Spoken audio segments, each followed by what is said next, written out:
La educación ha sido, desde los orígenes de la humanidad, una actividad esencial para la vida en comunidad. Transmitir saberes, costumbres y formas de organización no solo aseguró la supervivencia de los primeros grupos humanos, sino que también sentó las bases de la cultura y del desarrollo social. A través de rituales, relatos orales y aprendizajes prácticos, las sociedades encontraron en la educación un medio para preservar su identidad y proyectar su futuro. Con el paso de los siglos, la educación fue adquiriendo formas más estructuradas que reflejaban los cambios sociales, políticos y culturales. Desde las primeras escuelas de la antigüedad hasta las universidades medievales, la enseñanza se convirtió en un pilar para la organización de los pueblos y en un medio de legitimación del poder. Así, la educación no solo formaba individuos, sino que moldeaba las sociedades de acuerdo con las necesidades y aspiraciones de cada época. Este artículo propone un recorrido histórico por los principales pensadores de la educación, desde la antigüedad hasta la actualidad. Analizaremos cómo sus ideas fueron transformándose según el contexto histórico y cómo esas propuestas aún inspiran la manera en que entendemos la enseñanza en el mundo contemporáneo. De esta manera, podremos reconocer la educación como un fenómeno dinámico, vivo y en constante adaptación a las necesidades sociales. Antigüedad, Grecia y Roma.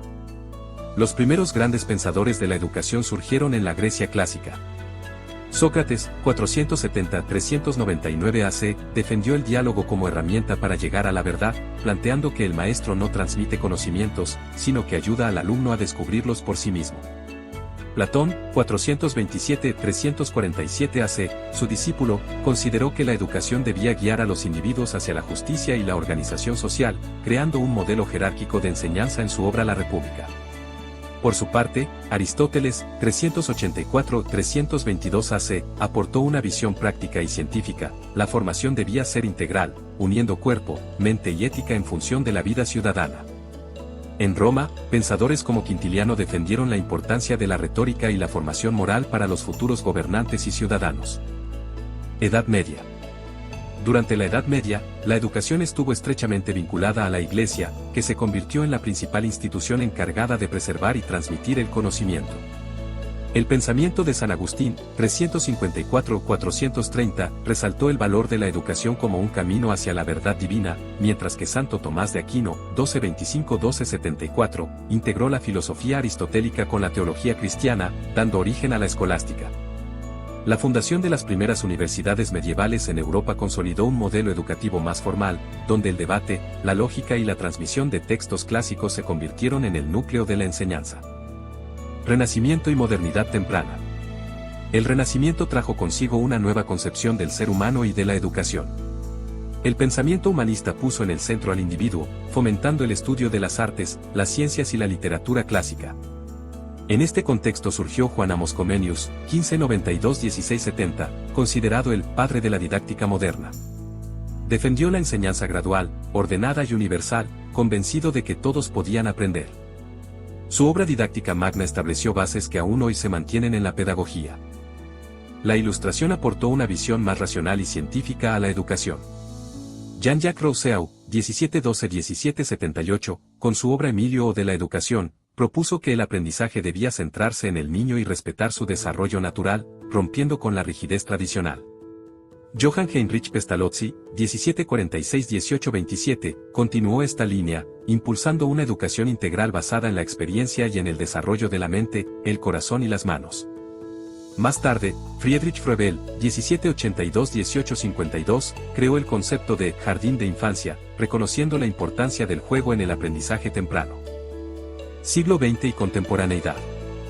En el siglo XX, la educación adquirió un enfoque más crítico y social. John Dewey, 1859-1952, defendió la escuela como un espacio democrático, donde los estudiantes aprenden haciendo y participando activamente en su entorno. María Montessori, 1870-1952, desarrolló un método centrado en la autonomía del niño y en el respeto por su ritmo individual. Paulo Freire, 1921-1997, planteó una pedagogía crítica y liberadora, en la que la educación debía ser un acto de transformación social y de emancipación frente a las injusticias. Estos pensadores dieron un giro a la pedagogía, vinculándola directamente con la democracia, la libertad y la justicia social. A lo largo de la historia hemos visto cómo la educación ha sido un reflejo de las necesidades, valores y aspiraciones de cada sociedad. Desde los diálogos socráticos en la antigua Grecia, hasta la pedagogía crítica de Paulo Freire en el siglo XX, cada pensador aportó una visión que transformó la manera de comprender la enseñanza y el aprendizaje.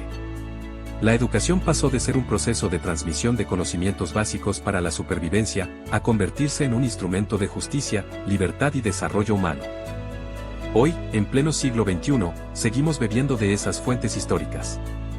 Las ideas de Sócrates sobre el pensamiento crítico, de Comenius sobre la didáctica universal, de Rousseau sobre el respeto al desarrollo natural del niño, de Montessori sobre la autonomía y de Freire sobre la educación liberadora, continúan vigentes en nuestras aulas y nos recuerdan que educar no es solo formar individuos, sino construir sociedades más humanas, solidarias y justas.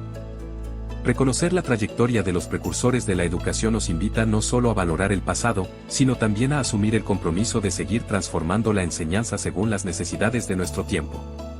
La educación, como proceso vivo y dinámico, seguirá siendo el puente que une el conocimiento con la esperanza de un futuro mejor.